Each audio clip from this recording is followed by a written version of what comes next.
На традиционалната предновогодишна средба на градоначалникот Димитровски со новинарите беа разменети мислења за состојбите во медиумската сфера, особено одговорот на предизвиците за дигитализација и регионализација. Поради тоа што Кочани нема регионален медиум, акцентот беше ставен на соработката помеѓу локалната власт и седмата сила, која беше оценета како успешна. Можам да кажам како градоначалник дека сум најпрвен задоволен дека е подигнато нивото на информирање со зголемениот број на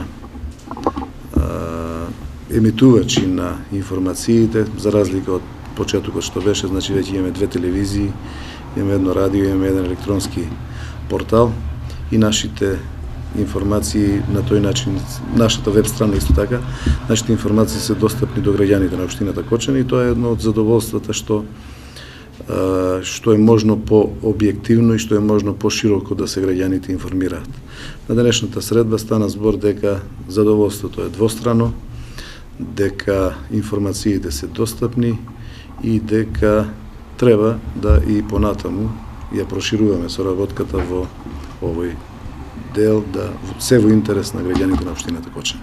Ексклузивно на средбата со новинарите, Димитровски ги расчисти дилемите околу она што беше предмет на интерес во втората половина од годината. Рече дека странските инвестиции се дефинитивни. Една американска и една холандска компанија во 2014-та заедно ќе вработат околу 700 лица.